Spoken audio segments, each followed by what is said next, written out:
Assalamualaikum warahmatullahi wabarakatuh. Ila hadratin Nabi Mustafa Sayyidina wa Maulana Muhammadin sallallahu alaihi wasallam wa ala alihi wa azwajihi wa dzurriyyatihi wa ila ibadihi ajma'in.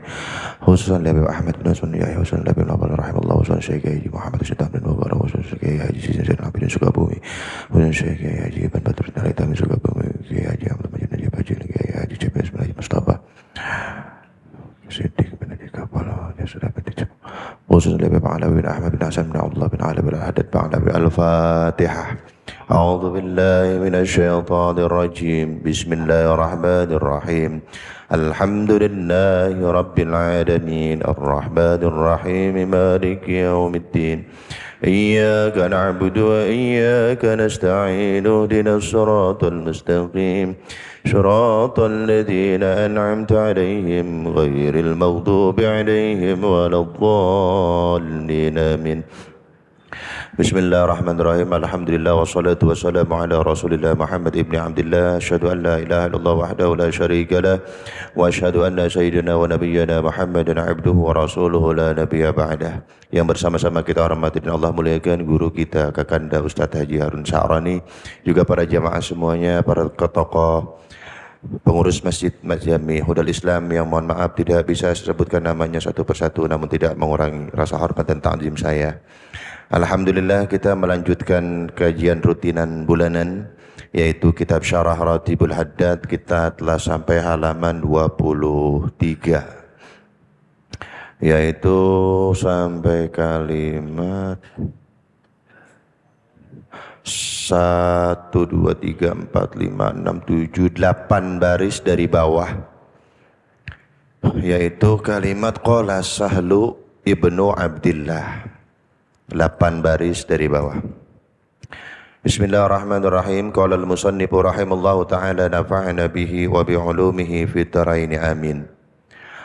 Qala Sahlu ibnu Abdillah rahimallahu idza qulta la ilaha illallah muddal kalimata wanzur ila qidamil haqqi wa asbithu wa abdil ma siwah. Udah ketemu? Bang Maron, udah ketemu? Baik, qala telah berkata siapa Sahlu bin Abdillah, Sahal bin Abdullah rahimahullahu, semoga Allah merahmati beliau. Idza qulta, apabila kalian membaca la ilaha illallah, yaitu kalimat la ilaha illallah, muddal kalimata, baca panjang yang mesti dipanjangkan.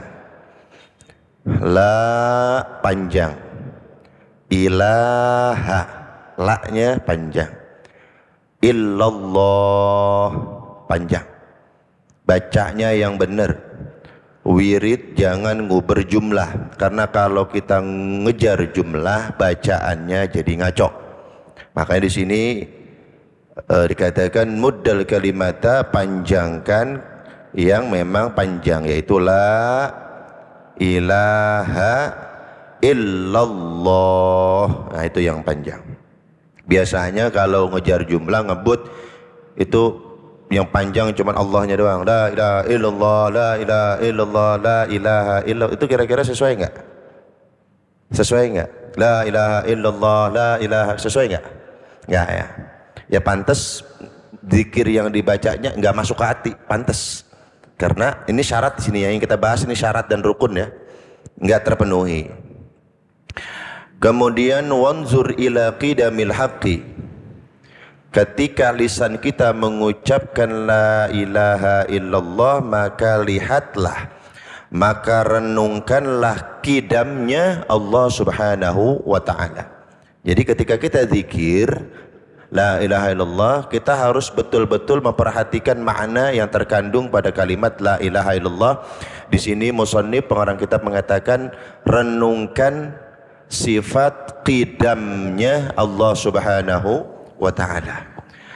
Qidam ini adalah sifat kedua dari 20 sifat yang wajib dihafal. Yang pertama adalah wujud, yang kedua adalah qidam. Nah, jadi ketika zikir la ilaha illallah, memahami makna qidamnya Allah Subhanahu wa ta'ala. Lalu makna qidam itu apa? Di dalam kitab Jawahirul Kalamiyah fi Idahil Aqidah Al-Islamiyah yang dikarang oleh Syekh Tahir Al-Jazairi, beliau mengatakan an na'taqida annallaha qadimun. Makna qidam nih ya. Makna qidam adalah kita betul-betul meyakini bahwa Allah itu maha terdahulu. Ya, kita betul-betul meyakini Allah itu maha terdahulu. Na'ni annahu mawjudun qabla kulli syai'. Maksudnya apa? Yakni Allah ada sebelum adanya segala sesuatu. Allah ada sebelum adanya segala sesuatu. Wa annahu lam yakun ma'duman fi waqtin minal awqat. Dan Allah tidak mungkin tidak ada di saat kapanpun. Enggak mungkin. Kalau kita ada di sini, di rumah ada enggak? Enggak ada. Di pasar ada. Kalau kita lagi di pasar, di masjid ada. Itu namanya enggak ada setiap tempat. Nah, kalau Allah itu mustahil bagi Allah seperti itu. Jadi Allah tidak mungkin tidak ada di satu tempat.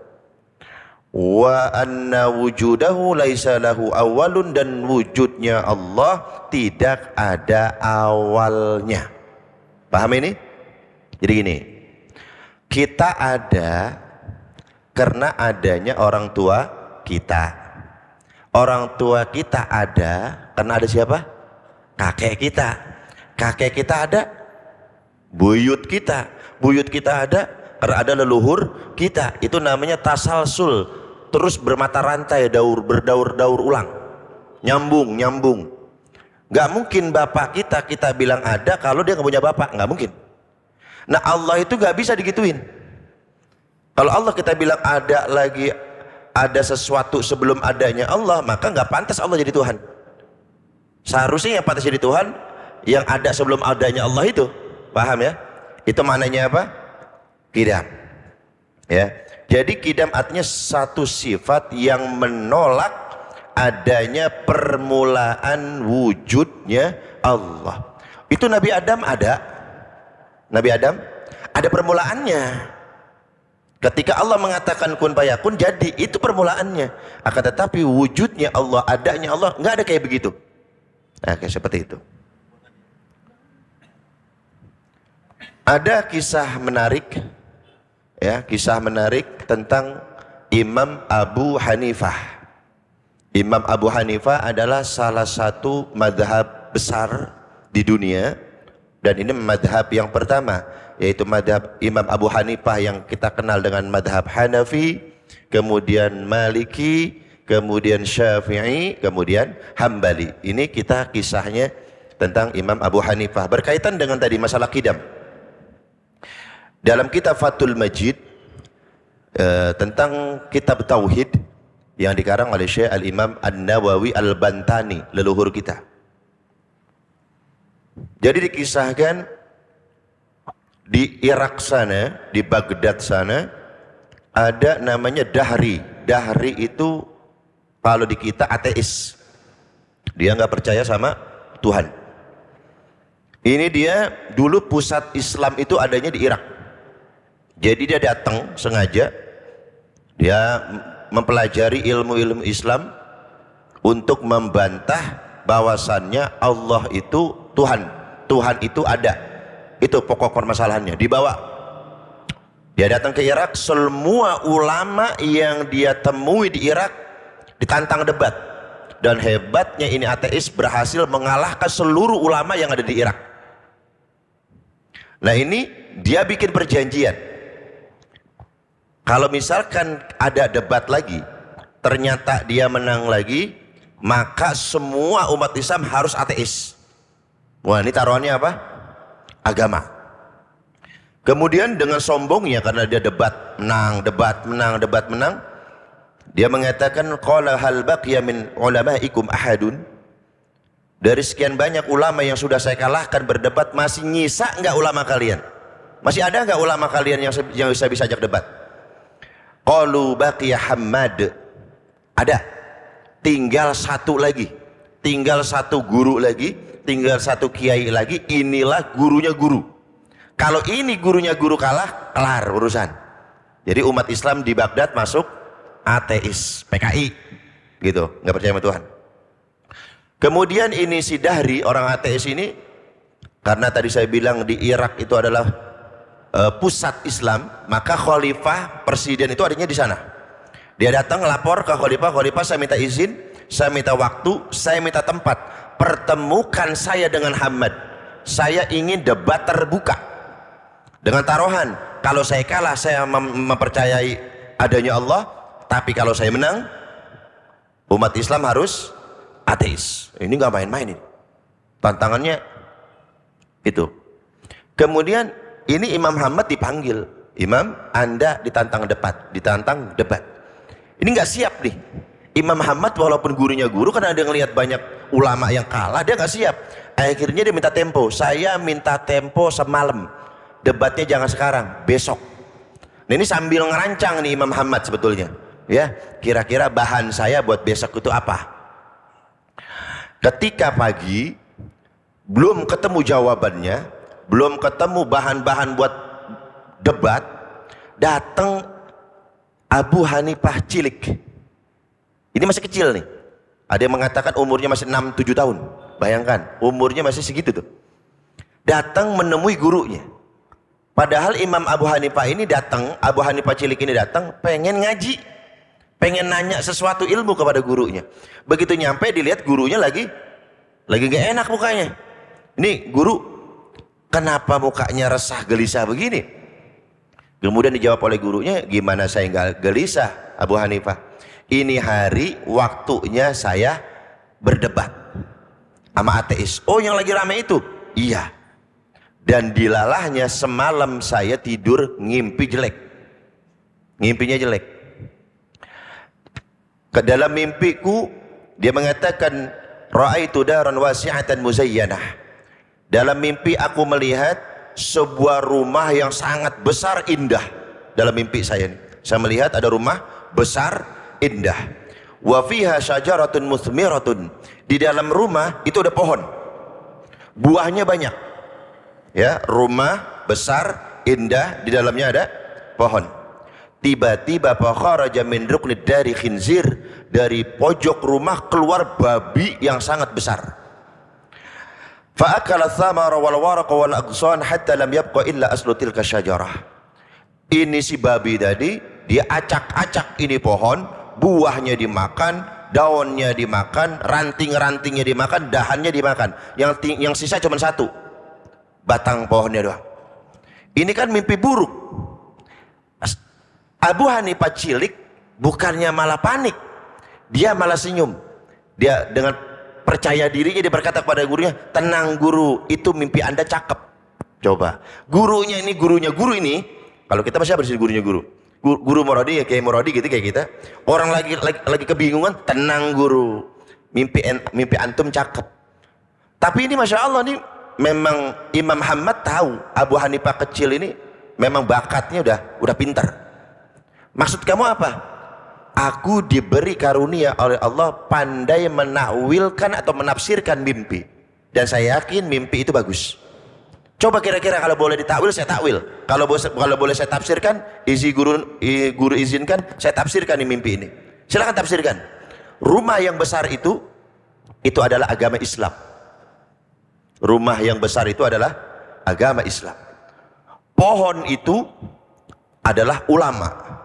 Pohon itu adalah kiai. Buah-buah yang dimakan sama babi itu adalah kiai-kiai yang kalah debat. Si babinya itu adalah ateis, yang sisanya satu, apa tadi? Batang pohonnya. Batang pohonnya itu adalah Anda. Ini tapi masih nanggung ini mimpinya nih. Ada terusannya, ada. Apa? Tiba-tiba dari pojokan rumah yang lain keluar singa yang menerkam, yang makan ini babi. Nah, kalau dikelar nih, babi itu adalah ateis, singanya itu adalah saya. Tuh, kata siapa itu? Imam Abu Hanifah, padahal masih 6-7 tahun. Guru mah tenang-tenang. Bagaimana begitu? Tenang sih tong. Kan masih bocah ini, sobat. Tahu loh, singanya saya. Guru jangan takut, kita berangkat. Di mana janjian debatnya, kita berangkat. Nyampe ke satu tempat di Masjid Jami, masjid tempat Imam Muhammad ngajar, dia ke situ. Begitu dia sampai di sana, dengan santainya nih Imam Abu Hanifah, guru sini sendalnya. Saya pegangin, saya bawain. Tuh kalau ada guru tuh kalau lagi di mana-mana sendalnya tentengin. Contohnya Imam Abu Hanifah, sini sendalnya saya tentengin. Masih bocah kan, nenteng 2 sendal. Di mana diemnya? Di bawah mimbar. Berdiri, kan masih bocah.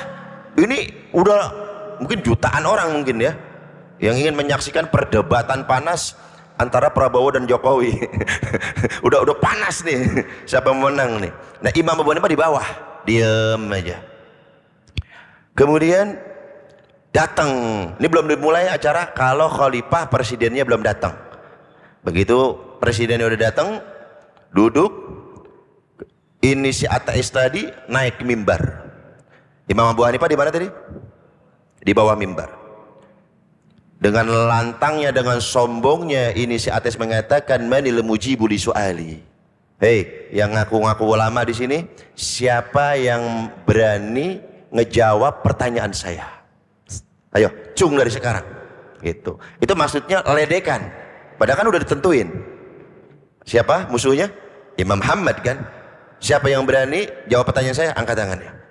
Faqala Abu Hanifah ma hadzal qaul sal. Imam Abu Hanifah yang masih kecil di bawah mimbar. Ente ngomong apa sih? Kalau mau nanya, nanya aja. Ntar juga ada yang jawab. Tuh. Yang nyautin Imam Abu Hanifah, ente ngomong apa? Kalau ente emang mau nanya, nanya aja. Ntar juga ada yang jawab. Kata siapa? Ini ateis kan, ulama yang gede aja pada takut sama dia. Ini ada bocah berani-beraninya nantangin si ateis ini. Sampai mengatakan, wa man anta ya sabiyyu tatakallamu mai. Kalau orang kitanya, tong lu anak siapa sih? Kagak sopan banget main nyaut-nyaut aja. Berani ngomong. Ulama-ulama yang besar, yang udang-udang gak segede ban Vespa aja gua kalahin. Apalagi lu bocah kemarin. Apa jawaban Imam Abu Hanifah? Ma wada'allahu al-izza wa rif'ata lil-amaimi al-azimati wa thiyabil fakhirati wal akmamil wasi'ah. Wahai ateis, sesungguhnya Allah tidak memberikan kemuliaan dan keagungan itu kepada orang yang memakai sorban. Sesungguhnya Allah tidak memberikan kemuliaan kepada seseorang itu bukan karena baju gamisnya, akan tetapi Allah akan memberikan kehormatan kepada orang itu dengan tinggi ilmunya. Saya salah satunya. Kata siapa? Umur berapa tahun itu? Jadi Allah nggak mengangkat seseorang itu. Orang jadi mulia bukan karena sorbannya. Orang mulia bukan karena gamisnya. Orang mulia bukan karena tasbihnya. Tapi orang mulia karena ilmunya. Saya salah satunya.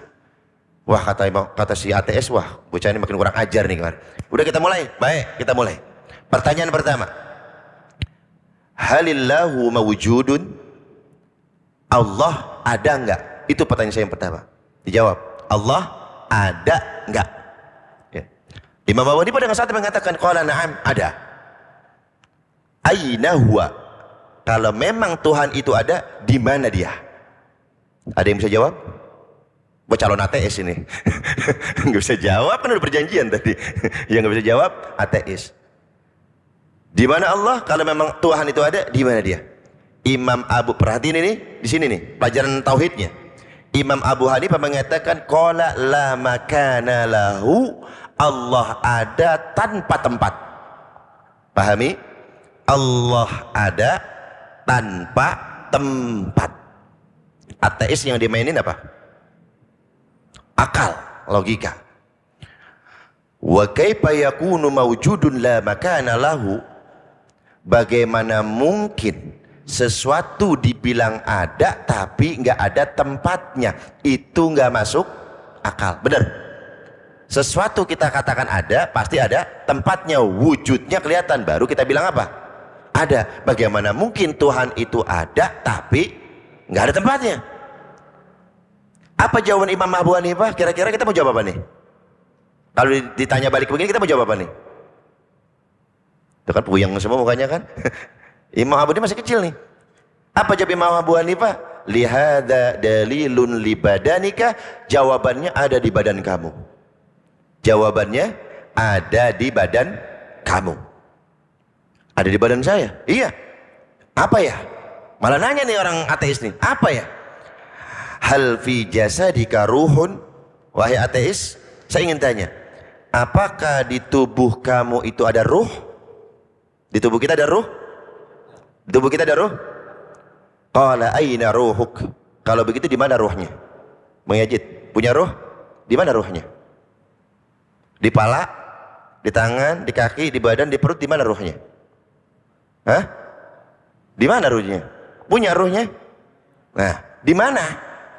Kan tadi si ateis bilang, bagaimana mungkin sesuatu dibilang ada kalau nggak punya tempat? Ditanya Imam Abu Hanifah, ente punya ruh? Punya. Di mana? Ateis nggak bisa nunjukin. Ya ada, tapi saya nggak bisa nunjukin. Berarti nggak ada ruhnya. Lah ini saya hidup. Nah tuh, dia nggak jawab sendiri. Kan ditanya Imam Abu Hanifah, di mana ruhnya?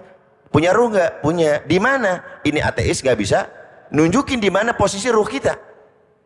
Kayak gitu. Imam Abu Hanifah mengatakan fi rasika am fi batnika am fi rijlika fatahayyarad dahri. Kalau memang ruh itu ada, barangkali di perut atau di kepala atau di kaki atau di tangan, di mana? Saat itu fatahayyarad dahri, dahri kebingungan, nggak bisa jawab. Kalau ruh saja aku bertanya kepada kamu, dibilang ada tapi nggak ada tempatnya, lalu bagaimana dengan pencipta ruh? Siapa? Allah Subhanahu wa ta'ala.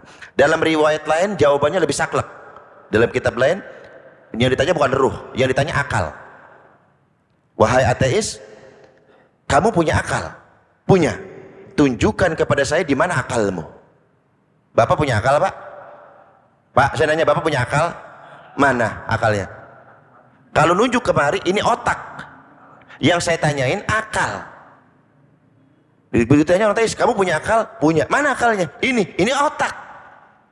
Dia bingung. Ditanya lagi Imam Abu Hanifah, anta akilun au majnun? Kamu ini orang gila apa orang berakal? Orang berakal dong. Iya, mana akalnya, siniin. Ya, dia nggak bisa nunjukin. Akal aja ciptaan Allah sudah tidak mampu ditunjukkan, apalagi yang menciptakan akal. Paham ini? Kemudian Imam Abu Hanifah di atas angin, tolong ambilin saya susu, bawa kemari susu. Ini bocah berapa tahun tadi? Yang di depan siapa yang duduk? Yang di depan lo ustadz semua kan, tolong ambilin saya susu. Makin jadi Imam Abu Hanifah songongnya nih. Lo udah menang, ambilin saya susu, sini susu ambilin. Diambilin, diaduk sama dia. Hei ateis, ini apa? Susu. Kita semua sama-sama tahu yang namanya susu itu ada apanya? Lemaknya. Susu itu ada apanya? Tunjukkan kepada saya di mana lemaknya. Gelas disorongin, mana lemaknya? Di atas, di tengah, di pinggir, apa di mana? Lagi-lagi ini si ateis nggak bisa jawab. Berapa kosong udah itu? 1-0. Pertanyaan yang kedua,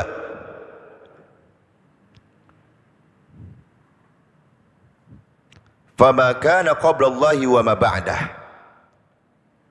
Kalau memang Allah itu ada, apakah ada sesuatu sebelum Allah dan setelah Allah? Kalau memang Allah ada, adakah sesuatu yang ada sebelum dan setelahnya Allah? Kemudian Imam Abu Hanifah mengatakan, la syai'a qablah wa la syai'a ba'dah. Allah itu tidak ada sesuatu pun yang ada sebelum Allah, dan tidak ada satu pun sesuatu yang ada setelah Allah. Jadi gini, kalau ada sesuatu sebelum Allah, maka yang sebelum Allah itu layak jadi Tuhan. Paham ya? Karena bisa jadi dia yang menciptakan Allah. Kalau nanti kan hari kiamat nih, kita pada hancur kan nih? Alam hancur nggak? Nggak ada yang tersisa kan? Kullu man 'alaiha fan. Semua binasa kecuali siapa? Lah kalau ada lagi yang nggak binasa, berarti jangan-jangan Tuhan tandingan. Paham ini maksudnya? Jadi dijawab oleh Imam Abu Hanifah, tidak ada sesuatu sebelum Allah dan tidak ada sesuatu setelah Allah. Dahri nanya lagi, bagaimana mungkin? Tuh kan? Ya, bagaimana mungkin Tuhan ada tanpa permulaan, dan bagaimana mungkin tanpa akhiran? Karena yang namanya ada pasti suatu saat nggak ada, gitu. Paham gini? Kemudian dijawab lagi oleh Imam Abu Hanifah, lihada dalilun li badanika aidon, jawabannya ada di badan kamu juga. Jawabannya ada di badan saya lagi. Iya. Yang mana? Coba angkat tanganmu. Diangkat tangannya. Apa kata Imam Abu Hanifah? Apakah ada jari lain sebelum jempol? Adakah jari lain sebelum jempol? Adakah jari lain setelah kelingking? Hah? Nggak ada. Berarti tangannya nggak ada. Berarti kita nggak punya tangan. Kata dia orang ateis bilang, kalau memang sesuatu itu ada, pasti ada yang sebelumnya dan pasti ada yang setelahnya. Paham ini? Jawabannya ada di, kalau memang harus begitu, apa sebelum jempol dan apa setelah kelingking? Lagi-lagi ini si ateis nggak bisa jawab. Itu jawabannya. Kalau ini ciptaan Allah aja nggak ada. Kalau kita tanya nih sebenarnya yang duluan mana coba? Ya kita sebut 1, 2, 3 itu yang mana sih benar? Mana yang 1, mana yang 5 gitu sebenarnya? Bisa nggak kita nentuin? Nggak ada kan? Mana awal mana akhir kita nggak tahu. Itu baru ciptaan Allah, kita udah repot ngurusinnya. Gitu. Apalagi kita mikirin Allahnya. Kemudian yang terakhir, 3 pertanyaan terakhir, begitu ini si ateis mau nanya, langsung dikomplain sama Imam Abu Hanifah. Ntar dulu, ente udah 2 kali nanya. Ente tuh sul adab sama aneh. Kata siapa? Imam. Ente sul adab sama aneh. Di mana-mana yang nanya itu di bawah, yang ditanya di atas. Aneh baru jawab pertanyaan ente kalau ente mau turun. Tuh Imam Abu Hanifah. Akhirnya apa? Ateis turun, Imam Abu Hanifah naik. Mau nanya kan tadi ente? Iya, mau nanya apa? Coba, badi ditunjuk. Ente mau nanya kan tadi, mau nanya apa ente? Anak kecil nih. Kalau memang Tuhan itu ada, sekarang Allah lagi ngapain? Pertanyaan udah ngaco semua pertanyaannya. Kalau memang Tuhan itu ada, sekarang Allah lagi ngapain? Apa jawaban Imam Abu Hanifah? Saat ini Allah sedang menghinakan kamu dan sedang memuliakan aku. Jawabannya saat ini Allah sedang menghinakan kamu dari atas turun ke mana? Dan saat ini Allah sedang memuliakan aku dari bawah pindah ke atas. Nah, ini pelajaran buat kita di dalam kitab Kasyifatus Saja yang dikarangan Syekh Nawawi Al-Bantani. Man taraka arba'a kalimatin, perhatiin baik-baik. Man taraka arba'a kalimatin, barang siapa yang meninggalkan 4 kalimat, barang siapa yang meninggalkan 4 pertanyaan, kamula imanuhu, maka sempurna imannya. Jangan ada di pikiran kita, jangan ada di hati kita pertanyaan 4 ini. Kalau kita masih nanya 4 ini, iman kita nggak sempurna. Apa yang pertama? Nggak boleh kita nanya-nanya aina, di mana Allah.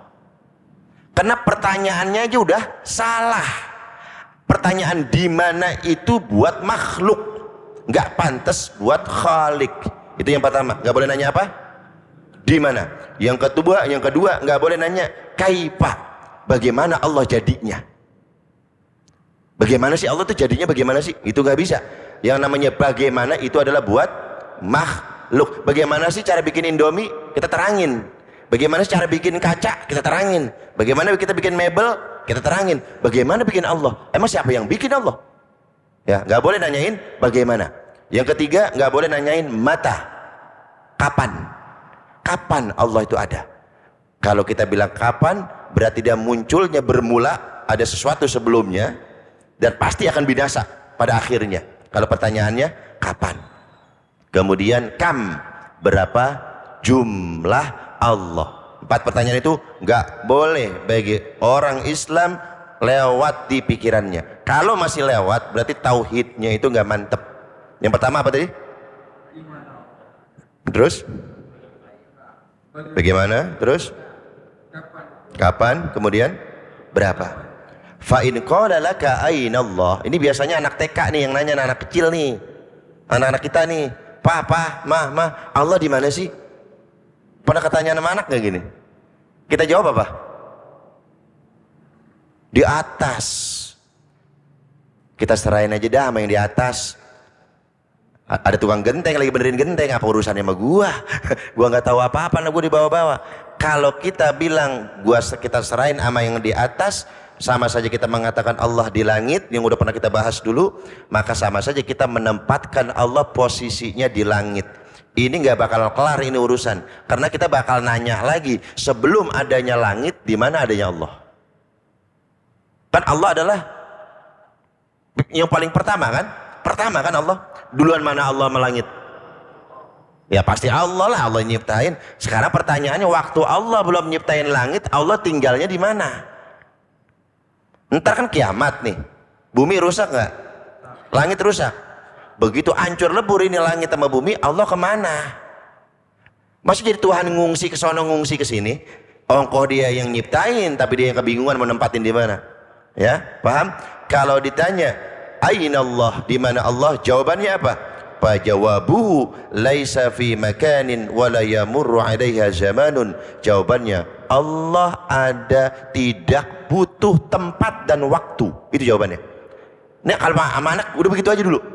Allah ada, tapi tidak butuh tempat dan waktu.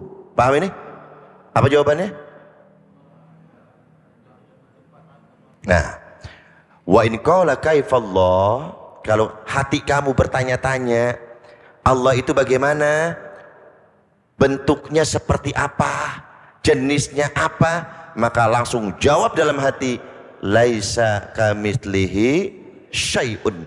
Allah tidak menyerupai apapun. Paham ini? Yang ketiga, kalau kita bertanya matallah, kapan adanya Allah? Maka jawabannya, lahu awwalun bilabtida'in wa akhirun bilantihain. Allah ada, Allah awal tanpa permulaan. Ini agak susah memang nih. Allah awal, otak kita gak bakal nyampe ya. Coba renungin. Allah awal tanpa permulaan. Ya, Allah awal tanpa permulaan, dan Allah akhir tanpa penghabisan. Allah ada, Allah awal tanpa permulaan. Gini-gini ini. Ini saya munculin nih. Kapan munculnya? Barusan kan? Sebelumnya ada di sini. Itu namanya permulaannya di sini. Gitu. Allah begini tuh maksudnya, selain yang jelasin. Begini bukan yang kayak begini tadi, bukan. Ada aja udah. Kapan? Gak ada awalannya udah, gak ada permulaannya. Karena permulaan itu makhluk. Kayak gitu. Kita kapan adanya? Pak lahir tahun berapa? 93. Ada nggak tahun 91? Oh. Bang Reza lahir tahun 93. Saya tanya, tahun 91 udah ada belum? Ya belum ada lah. Kapan adanya? Berarti, nah itu namanya permulaannya dia tahun 93. Nah Allah tuh gak bisa begitu. Kapan permulaannya? Kalau kita tanya kapan permulaannya, maka nanti Allah butuh waktu. Tahun sekian, jam sekian, hari ini. Itu tuh, paham gak? Paham ya? Seperti itu. Dan Allah akhir tanpa penghabisan. Begitu semua ini alam raya udah hancur, Allah mah begitu aja udah. Memang nyiptain dia gitu ya. Paham? Wa in qala laka qailun kamillah, kalau kalian bertanya-tanya berapa jumlahnya Allah, maka jawabannya adalah wahidun la min qillatin. Jawabannya Allah esa, tidak berbilang. Paham ini? Jadi nggak boleh lagi jamaah di Masjid Jami'ul Islam bilang saya serahin aja sama yang di mana? Di atas. Itu jawaban orang bodoh yang nggak kenal Tuhannya. Allah ada, tidak butuh tempat dan waktu. Paham ini? Nah, jadi memahami kidamnya Allah. Ketika kita zikir la ilaha illallah, kita memahami kidamnya Allah. Apa? Allah ada tanpa permulaan. Paham ini? Mikirin itu. Wathbithu, kemudian mantapkan dalam hatimu, wabtil ma siwahu, maka hilangkan selain Allah. Hilangkan selain. Kalau zikir fokusnya ke Allah. Kan sudah pernah sering saya sampaikan, sholat duha itu urusannya bau-baunya sama apa? Berizki. Kira-kira ingat Allahnya, ingat rizkinya? Jawab jujur, jawab jujur. Hah? Itu kan namanya bukan abtil masiwahu, hilangkan, jauhkan selain Allah. Cuman Allah. Nah begitu dieneng-enengin, diadu antara Allah sama duit, kira-kira yang lebih ingat yang mana kita? Duitnya. Itu namanya belum sempurna kita. Jadi ntar jadi bahan ada begini nih, kalau seandainya sholat duha kagak ada bau-bau fulusnya, sholat duha nggak? Nah, tuh kan kagak tuh kan, gara-gara apa? Duitnya ini. Itu namanya kita belum sempurna gitu. Bahkan dalam dunia torekoh, dalam dunia tasawuf, kalau kita beribadah karena ganjaran pun itu namanya nggak sempurna ya. Kita kan ibadah pengen masuk kemana? Pengen surga. Kalau seandainya surganya nggak ada, kagak sholat berarti ya. Orang surga ada, neraka ada aja masih banyak yang kagak sembahyang apalagi kagak ada surga sama neraka. Itu namanya masih belum ikhlas. Makanya kan lillahi itu doang mahal, itu kan buat Allah doang udah. Masalah neraka, masalah surga saya kagak mikirin, sama karena Allah aja udah. Nah itu begitu maknanya ya. Jadi apabila kita membaca la ilaha illallah, panjangkan huruf-hurufnya yang harus dipanjangkan. Kemudian pahami makna kidamnya Allah tadi yang kita bahas. Allah itu awalnya Allah tanpa permulaan. Kemudian apa namanya, mantapkan dalam hati. Setelah itu wa'abtil masiwahu, selain Allah buang. Makanya ini kita pakai dalam sholat. Ketika kita sholat kita gini ya, Allahu Akbar ya. Artinya apa itu Allahu Akbar? Allah Maha Besar. Ada ulama yang menerjemahkan ini artinya kita membuang dunia. Allahu Akbar. Dunia kita buang. Yang ada cuman yang besar cuman Allah. Nah kalau kita lagi sembahyang keingatan kunci motor, lebih gede mana kunci motor sama Allah? Nah tuh kan, tuh. Berarti ini nggak jalan ininya. Hatinya nggak jalan, itu maksudnya. Jadi ketika tangan nepis, kayak orang nepis, lisan mengatakan Allahu Akbar, itu semuanya kecil, yang besar cuman Allah. Makanya ibadahnya khusyuk. Itu berat memang, tapi perlu apa? Perlu dilatih. Kayak gitu. Kemudian lanjut, kultu, aku mengatakan, walihada syartil hadi asyara aktsara minhul habibu Abdullah fi adkari ratibihi. Karena faktor inilah, karena kehebatan dan keagungan zikir la ilaha illallah inilah, makanya dalam rotib al-haddad jumlah yang paling banyak dibaca adalah berapa? Yang paling banyak yang mana? La ilah. Yang lain kan tiga, ada yang 7, terus 11, 10 apa 11? 10. Kalau la ilaha illallah 50 kan? Karena faktor keagungan zikir inilah Imam Abdullah Al-Haddad naikin dosisnya. Tuh, karena faktor itu tuh. Jangan lupa, 2 tahlil berapa napas? Nah, 1 napas 2 tahlil, awas itu tuh ya. Wa nasu ala khamsina min la ilaha illallah, di dalam kitab Ratib Al-Haddad itu pasti jumlah yang diperintahkan oleh Imam Abdul Haddad jumlahnya khamsin, 50 kali. Itu minimal ya, itu minimal. Wala hadda li aktsarihi, untuk banyaknya enggak terbatas. Walau ulupan mau baca 1000, 2000, 3000 sah, boleh. Imam Abdullah Haddad cuman saya perhatikan cuman di kalimat tahlil ini yang memberi kelonggaran, boleh segini, boleh segini. Di yang lainnya enggak, 3 ya 3, 7 ya 7, 10 ya 10. Cuman di sini minimalnya gocap, minimal 60, banyaknya tidak terhingga. Silahkan ya. Kemudian waqala al-Imam Al-Ghazali, Imam Ghazali rahimallahu, semoga Allah merahmati beliau, wa radhiya anhu wa an nabi, semoga Allah meridhoi beliau dan meridhoi kita semua yang hadir di sini. Fi kitabin, beliau menyebutkan dalam sebuah kitab yusamma, yang bernama Tamratul A'mal. Nama kitabnya Imam Ghazali adalah Tamratul A'mal. Qala Rasulullah sallallahu alaihi wasallam, Rasulullah sallallahu alaihi wasallam bersabda mengenai kalimat la ilaha illallah, beliau mengatakan, man hafaza, barang siapa yang senantiasa menjaga, maksudnya adalah membaca, ala qaulin, ucapan la ilaha illallah, zahiran, secara zahir, maksudnya baca la ilaha illallahnya kencang, wa ja'ala lisanahu mustaghriqan fiha, dan menjadikan lisannya itu tenggelam di dalamnya. Maksudnya lisannya itu terus mengucap. Imam Abdullah itu Imam Abdullah Al-Haddad menjelang wafatnya itu rutinitasnya itu zikirnya ini, ngomong sama orang la ilaha illallah, la ilaha illallah, dengerin orang tadi ngomong, beliau udah nggak ngomong la ilaha illallah, la ilaha illallah. Itu namanya mustaghriqan. Dia jadiin rutinan, dawam, nggak lepas, ya. Jadi barang siapa membaca la ilaha illallah secara jahr, kemudian dia tenggelamkan lisannya dengan bacaan itu, selalu membaca kalimat tahlil tersebut, fatahallahu ala qalbihi nurul kashfi, maka Allah akan bukakan bagi hatinya cahaya kasyaf. Cahaya kasyaf an sirriha, dari rahasia yang terkandung dalam kalimat tersebut. Orang yang rutin dawam mulazamah baca la ilaha illallah terus la ilaha illallah, itu nanti dikasih nur sama Allah, dikasih cahaya sama Allah dalam hatinya. Cahaya apa namanya? Cahaya kasyaf. Kasyaf itu apa? Menyingkap tirai, membuka tabir.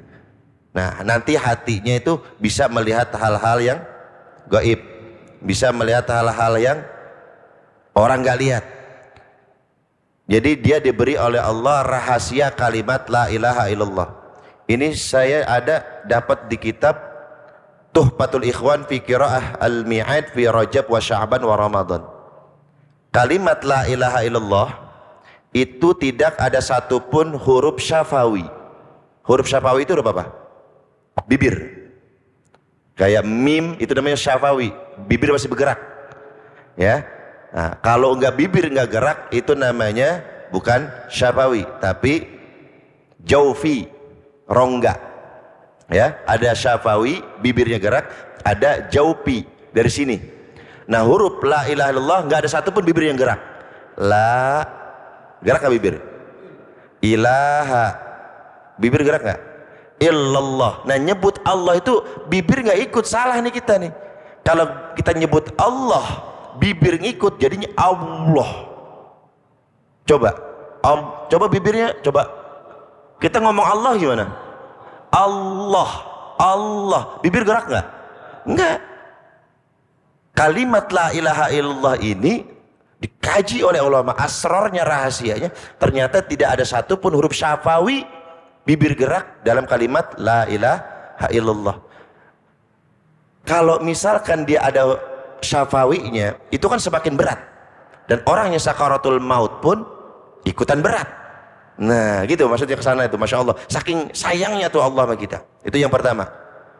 Yang kedua, berapa jumlah huruf la ilaha illallah? Tulis. Kita ngaji nih, ini buat tambah wawasan. Jumlah huruf la ilaha illallah tanpa tasdid, ya, tasdidnya nggak dihitung. Kita hitung yang pertama huruf la dulu. Berapa itu udah? 2 ya, la 2. Ilaha 3, ya, alif lam ha, ya, panjangnya matnya jangan dibawa, ya, matnya jangan dibawa. Yang pertama la berapa? Ilaha 3, illa 3, alif lam alif, illa 3, Allah 4. Berapa jumlahnya? 12. Setahun berapa bulan? 12. Dari 12 bulan, ini kaji mau ulama nih, Masya Allah, rajin banget ulama kita, ya. Setahun 12. Dari 12 bulan itu ada 4 bulan yang dimuliakan. Ada 4 bulan. Dzulqa'dah, Dzulhijjah, Muharram, mental satu nih jauh nih. Rajab di kita nih sekarang nih, ya. Di kalimat la ilaha illallah ada yang model begitu. Kalimat apa? Lafzul jalalah Allah. Allah alif. Misah nggak? Misah, ya. Itu Rajab. Yang 3 hurufnya nyambung nggak? Kebayang nggak? Saya sampai bikin. Ya. Nih, saya sampai bikin. Lihat sini. Alifnya 1. Berarti apa dia? Rajab. Karena dia misah, jauh. Tinggal berapa huruf? 3 kan? Ya. Lam ha kan? Itulah Dzulqa'dah, Dzulhijjah, Muharram. Sampai ke situ ulama bahas.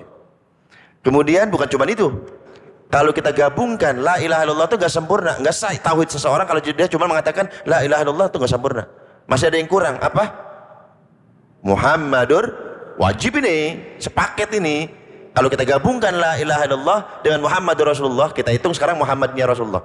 La ilaha illallah tadi berapa? 12. Sekarang Muhammadun Rasulullah. Mim, ha, mim, dal. Berapa? 4. Ro, sin, waw, lam. 4. Udah berapa berarti?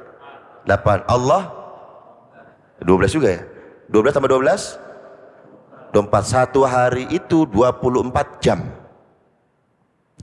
Dan ada satu hadis yang mengatakan, barang siapa yang mengucapkan la ilaha illallah Muhammadur Rasulullah, satu hurufnya itu bisa menghilangkan dosa itu yang baca selama 1 jam. Jadi orang yang satu huruf dosanya hilang sejam.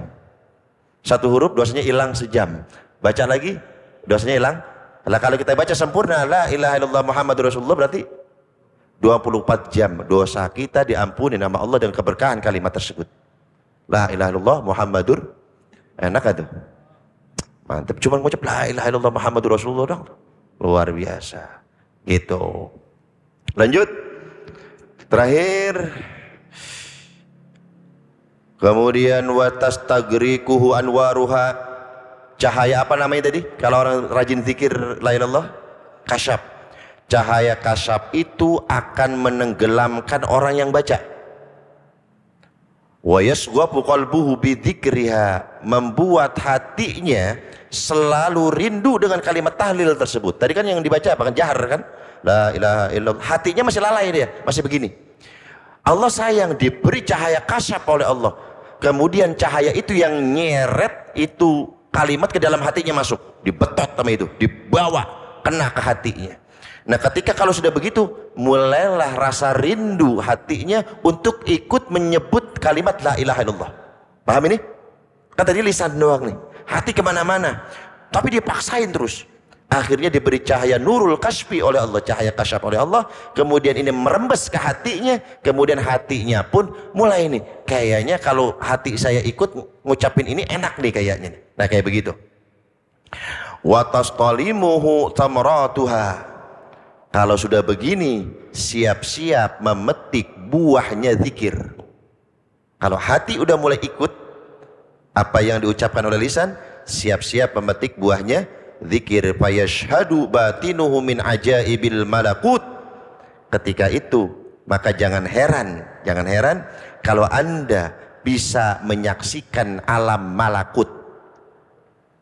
Jangan heran, kita diberi karomah oleh Allah, diberi kemuliaan oleh Allah, bisa menyaksikan alam malakut. Malastati'ul ibaratu an tuharriza wasfaha wa na'daha, yang dengan melihat alam malakut itu dia melihat hal-hal yang indah, dan keindahan itu tidak bisa diungkapkan dengan kata-kata dan digambarkan sifat-sifatnya.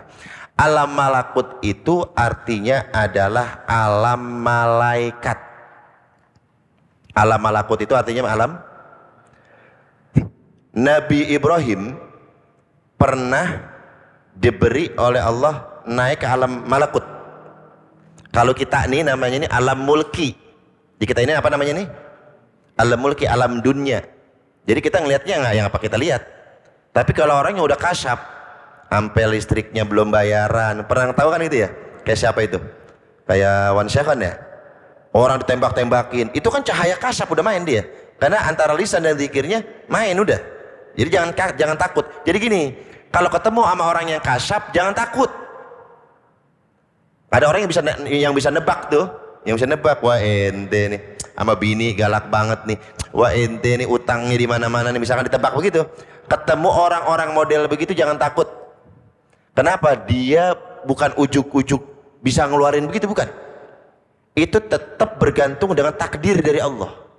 Karena itu namanya karomah, dan karomah itu nggak bisa dikeluarin semaunya dia, enggak. Jangan takut. Jadi itu berkaitan dengan apa? Takdir. Nah kalau ketemu orang-orang begitu, buru-buru doa, Allahumma ustur uyubi, ya Allah tutup aib saya di hadapan orang ini, tutup. Dia sebenarnya nggak mau ngomong, cuman Allah yang nyuruh. Kan ini urusan sama takdir nih. Kita tinggal ngadu apa namanya? Ngadu takdir. Siapa yang kuat? Dia apa? Kita. Nah ketika Nabi Ibrahim dinaikin posisinya, dites sama Allah di alam malakut, ini Nabi Ibrahim bisa ngelihat perbuatan seluruh manusia. Bayangin, Nabi Ibrahim bisa ngelihat. Kan kadang begini, kan ada malaikat pencatat amal tuh, ya ada malaikat pencatat. Gimana nyatatnya orang sedunia? Malaikat Israel tugasnya ngapain? Nyebut nyawa. Gimana nyebutnya seluruh dunia? Ya kan? saking banyaknya. Nabi Ibrahim dia angkat ke alam malakut, dia bisa melihat amal seluruh manusia. Yang ibadah, yang maksiat. Begitu dilihat Nabi Ibrahim naik ke alam malakut, dia ngelihat pas banget orang lagi zina. Orang lagi, langsung didoain sama Nabi Ibrahim. Binasa tuh orang tuh, nggak ngargain Allah, dikasih nikmat oleh Allah malah dipakai maksiat, mati. Ngayap lagi matanya Nabi Ibrahim, ngayap. Wah, ada yang lagi nyolong, kurang ajar nih orang, mati. Pokoknya Nabi Ibrahim setiap kali ngelihat orang yang maksiat, doanya cuma satu, mati. Akhirnya Allah marah sama Nabi Ibrahim. Ibrahim, stop. Umat hamba aku, kata Allah, kalau ente gitu mati semua ntar. Kata Allah, stop. Aku menunggu taubatnya mereka, wahai Ibrahim. Sengaja saya gituin Ibrahim. Aku menunggu taubatnya mereka. Nah itu jadi kalau kita udah, insya Allah kita nyampe nih. Kalau di kalam malakut dengan catatan apa tadi? Dengan catatan apa tadi? Kalau kita bisa cahaya kasyaf itu. Kan kita bisa naik ke alam malakut kalau udah kebagian cahaya. Cahaya apa namanya tadi?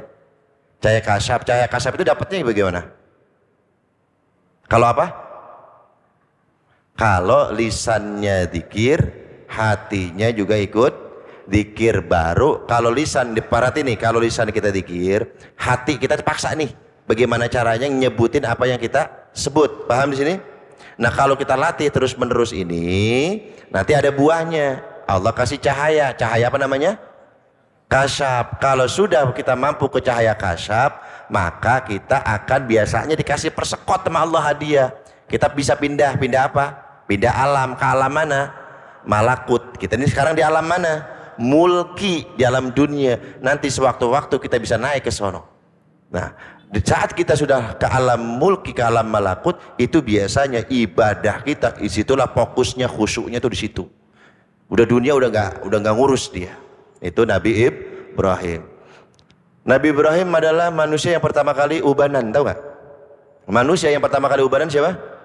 Nabi Ibrahim punya anak namanya Ishak. Selain Nabi Ismail namanya Ishak. Ishak ini paling mirip dengan Nabi Ibrahim. Sampai umatnya Nabi Ibrahim kalau ngeliat Ishak manggilnya salah. Ibrahim, kalau manggil Ibrahim Ishak. Saking apanya? Miripnya. Ama Allah dikasih uban. Begitu Nabi Ibrahim lagi ngaca, dia ngelihat, oh ini putih.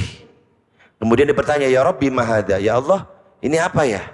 Putih-putih begini, kan nggak ada yang ubanan sebelumnya. Manusia pertama kali ubanan adalah Nabi Ibrahim. Ya Allah kok ini putih? Mahada ya Rabb, dijawab oleh Allah, hada waqarun ya Ibrahim, itu namanya waqar wahai Ibrahim. Apa itu waqar? Kewibawaan. Waqar itu apa? Begitu tahu Nabi Ibrahim uban itu kewibawaan, langsung Nabi Ibrahim saat itu juga berdoa, Rabbi zidni waqara. Ya Allah kalau begitu tambahin dong uban saya. Kata siapa itu? Rambutnya hitam, minta diapain? Kalau kita tuh, lagu apa itu? Awas nih Bapak ini ada dua pendapat tidak? Madzhab Syafi'i ya. Ada yang mengatakan, sebagian madzhab ulama Syafi'i mengatakan haram hukumnya menyemir warna hitam. Ada sebagian pendapat mengatakan makruh tanzih, makruh menyemir rambut hitam. Jadi bapak-bapak itu kalau rambutnya putih tandanya apa? Banyak pikiran. Ini kan itu Nabi Ibrahim. Lagi pakai sob banget. Aneh semakin wibawa, enggak, semakin banyak masalah ente. Kita mau sobat pede. Nabi Ibrahim. Saya kalau paling senang kisah ini nih terakhir ya. Nabi Ibrahim itu gelarnya apa?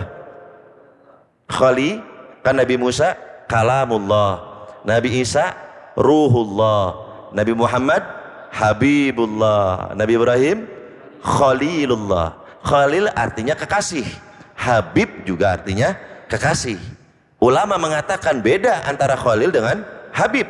Kalau Khalil kekasih tapi minta, nembak, jadiin gua pacar lo dong, nah gitu. Tapi kalau Habib dipinang, tanpa minta dikasih. Jadi lebih tinggi mana? Habib. Asal usul Khalil, kelamaan kalau asal usul Khalil. Khalil artinya kekasih Allah. Malaikat maut turun nih nemuin Nabi Ibrahim. Malaikat maut 2 kali pernah turun nemuin Nabi Ibrahim. Yang pertama ziarah, Cuma ngasih kabar kamu diangkat oleh Allah jadi khalilnya.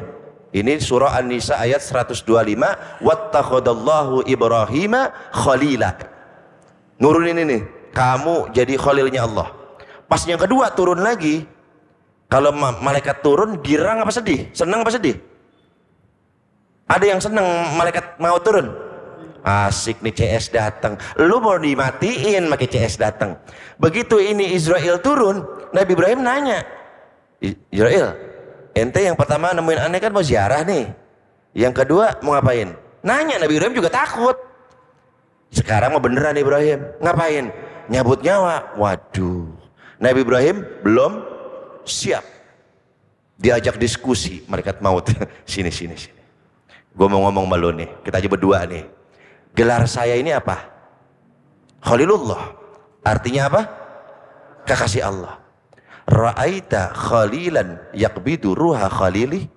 Masa iya seorang kekasih tega nyakitin kekasihnya? Coba, kata siapa itu? Nabi Ibrahim. Malaikat maut kan kagak ngerti ya. Oh, iya juga ya, kata malaikat maut. Rada bego dia kan. Oh iya juga. Jadi bagaimana saya? Ente ngadep Allah, bilangin begitu. Siap, dia berangkat nemuin Allah. Begitu kan anda yang nyuruh kan Allah kan? Begitu, lapor ya Rabb, lapor ya Allah. Beres. Apaan yang beres?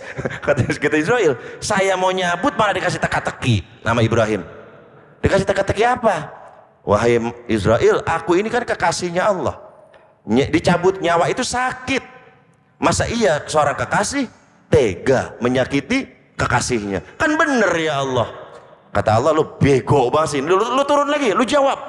Bagaimana sih Allah saya ngomong sama Ibrahim? Bilangin, wa ra'aita khalilan yakrahu liqa'a khalili. Kalau memang dia merasa kekasihku, masa iya seorang kekasih tidak ingin berjumpa dengan kekasihnya? Ya salam, Allah dilawan. Kata Israel, wah iya juga ya. Lu mah iya mulu. Soalnya iya sini iya. Dia turun lagi, dikasih tahu Ibrahim. Apa jawaban Nabi Ibrahim? Ya Rabbi fakbit ruhi. Kalau begitu saya siap berjumpa dengan kekasihku. Cabut nyawaku sekarang juga. Jadi besok-besok kalau malaikat mau turun, gituin. Sini loh. Kata malaikat maut, apa urusannya malu, gue bedol terus. Ya kayak begitu. Itu saya dapat sampaikan. Ada yang mau nanya? Soal dzikir la ilaha illallah. Ini nanti saya bikin ringkasan, karena ini kan kita bahas masalah la ilaha illallah.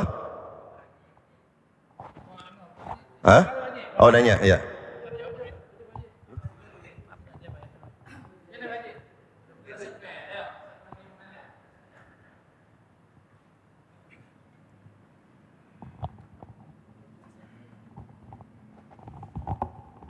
Bismillahirrahmanirrahim. Assalamualaikum warahmatullahi wabarakatuh.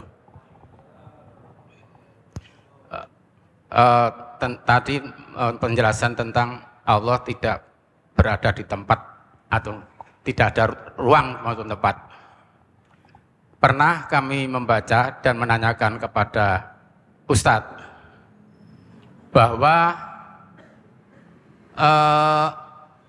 Allah itu dekat sama kita, sangat dekat. Apapun yang diminta itu silahkan. Terus kemudian pertanyaannya, bahwa Allah itu sangat dekat sama, di mana tempatnya? Itu pertanyaannya itu adalah di kolbu. Nah, bagaimana menurut tanggapan daripada Kiai? Demikian, assalamualaikum warahmatullahi wabarakatuh. Betul, Bapak tadi udah jawab sendiri. Dekatnya di mana? Di kolbu. Di kolbu ini pembahasan kita bulan lalu ya. Kita bilang mata, tolong perhatikan, kita ini bilang mata. Sebenarnya kurang tepat. Ada yang putih mata kita, ada yang hitam. Begitu yang putih merah kita bilang apa? Mata lu ngapa? Padahal yang putih mata itu ada namanya. Apa namanya itu? Yang hitam ada namanya dalam istilah kedokteran. Yang putih ada namanya, terus yang buat lensanya disebut kornea, yang hitamnya disebut pupil, ada namanya, tapi ngegabung jadi apa? Jadi mata. Di dalam tubuh kita ada tempat kita untuk memandang Allah, untuk dekat dengan Allah, yaitu kol. Kita taunya kolbu itu ini nih, itu nih. Padahal posisi kolbu sama seperti mata. Di situ nanti ada sampai saya bikin di rumah ya kemarin ya. Sampai kolbu ada fuad, nanti yang paling tinggi adalah sirri. Nah, ada diskusi mengatakan wa fi sirri ana. Di sir itu ada aku, kata Allah Subhanahu wa taala. Jadi posisinya ada di dalam kolbu. Ini mah hati itu ada dua, Pak. Ada kolbun hissi, ada kolbun maknawi. Hati hissi artinya hati yang jantung ini. Hati yang jantung ini. Adapun yang maknawi adalah makna, abstrak, nggak kelihatan. Istilah ulama-ulama tasawuf mengatakan latifah, titik-titik sensor. Nah, titik sensor ini jalan harus dengan cara. Caranya apa? Dengan zikir. Zikirnya apa? La ilaha illallah. Bagaimana caranya? Mengangkat la. Kemarin ingat nggak? Yang dua jari di bawah susu, apa namanya? Dua jari di atas susu, apa namanya? Kemarin nyatet nggak, Bung Mahron? Ruh, terus? Ada akhfa, ada kolbi, ada khofi, terus? Tuh kan kebingungan. Nah, jadi intinya di dalam hati kita itu ada titik-titik sensor yang nggak bakal jalan kalau nggak disenggol pakai zikir. Dan zikirnya ini nggak semua zikir, zikir tertentu. Zikirnya apa? La ilaha. Nah, la ilaha illallah ini kalau kita bacanya la ilaha illallah, la ilaha, itu nggak kena. Sensornya ini nggak dapat, nggak kesentuh. Dia ada caranya. Kalimat la ambil dari bawah pusar, bawa ke atas. La, begitu. Kemudian kalimat ilaha buang ke kanan. Ilaha. Kemudian illallahnya hantamkan ke kiri, ke bawah ini. Illallah, hujamkan yang kuat. Illallah, illallah. Nah, ketika illallah ini itu adalah kalimat la ilaha illallah adalah nafi wa itsbat. Selain Allah dia buang. Dia patenkan satu Tuhan yang layak disembah, yang berhak disembah cuma Allah. Begitu illallah, kecuali Allah. Nah, dengan senggolan itulah sensornya jalan. Kalau itu udah jalan, Bapak akan kenal dengan Allah. Allah itu dekat betul. Saking dekatnya nggak ada jarak antara kita sama Allah. Karena kalau kita ada jarak, Allah makhluk namanya. Paham ya? Kalau kita bilang Allah jauh, berarti sama dong kayak kita. Allah dekat, sama dong kayak kita. Allah tidak membutuhkan jarak itu. Yang membuat jauh itu kita. Allah mah di situ, di tempatnya. Karena Allahu ala makan, posisi Allah di situ seperti awal adanya Allah. Ya, nggak di sini, ntar bulan depan ke sono, enggak. Allah ada seperti awal mulanya Allah ada. Yang membuat kita jauh dengan Allah adalah nafsu-nafsu kita. Inilah yang menyebabkan kita jauh. Padahal begini, Bapak saya tanya, ini air putih saya campur sama minyak, gabung nggak Pak? Padahal di mana posisinya minyak sama air itu? Hah? Ini tuangin minyak nih sama air, nyambung nggak? Gabung nggak? Padahal nyatu padahal ya, tapi nggak nyatu. Itu gimana? Nyatu tapi nggak nyatu. Yang membuat kita tidak menyatu dengan Allah adalah nafsu-nafsu kita. Dan sudah pernah sering saya sampaikan, kalau mata kita bikin maksiat bisa kita tutup, ya Pak. Telinga kita bikin maksiat bisa kita tutup. Mulut kita maksiat. Kalau ini sombongnya gimana? Riaknya gimana? Ujubnya gimana? Takaburnya gimana? Dan Allah ingatkan dalam surah Al-Baqarah, fi qulubihim maradun, di hati mereka ada penyakit. Kalau enggak diobatin, fazadahumullahu, Allah tambahkan penyakitnya. Enggak tanggung-tanggung, Allah turun langsung nambahin penyakit kita. Riya kita enggak obatin, muncul penyakit berikutnya, sum'ah. Riya sum'ahnya enggak diobatin, ujub. Riya sum'ah ujubnya enggak diobatin, terus saja nambah. Nah, obatnya itu adalah la ilaha.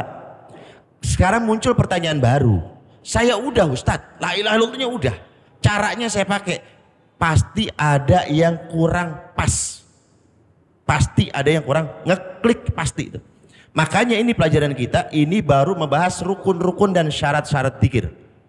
Kalau rukun itu kan pondasi. Kalau pondasinya nggak kuat, bener nggak bangunannya? Nggak bakal bener sampai hari kiamat juga. Kalau rukun zikir ini kita nggak jalankan, dan ini masalahnya jarang yang tahu, dan yang tahu pun nggak mengamalkan, jadi nggak nyerep. Sekarang saya tanya, ada berapa rukun zikir yang udah kita bahas?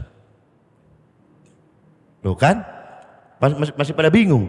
Padahal ini ilmu langka. Kita pengen jadi wali apa kagak sih? Ini wali mah jangan mikirnya terbang mulu bang, apa? Bukan itu. Ini mau wali terbang jalan di air, bukan. Wali itu artinya orang yang dekat dengan. Adapun terbang ini itu mah bonus, bumbu doang. Yang paling mahal adalah bisa dekat sama Allah. Gitu ya Pak? Paham ya? Kolbu, sirrinya mainin. Latifah sensornya ketuk dengan kalimat la ilaha. Nanti ini tadi saya bilang saya akan ringkas lagi. Saya bikin urutannya A sampai Z supaya nanti saya fotokopi biar bapak-bapak bisa praktek di rumah. Ini ilmu langka, ini ilmu mahal. Karena memang kita mah nggak biasa, jadi dianggap biasa udah. Cuman begitu-begitu. Ya akhirnya kita nggak dekat-dekat sama Allah. Akhirnya hati kita tuh apa ya? Nggak gampang tersentuh dikasih nasihat. Kalau dikasih nasihat bantah, susah nerima masukan. Itu ada sesuatu yang error, masalahnya nggak dibenerin, zikirnya nggak dipakai. Seperti itu ya. Yang lain?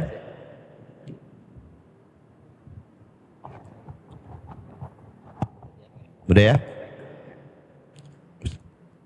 Ayo. Ditutup doa oleh guru kita.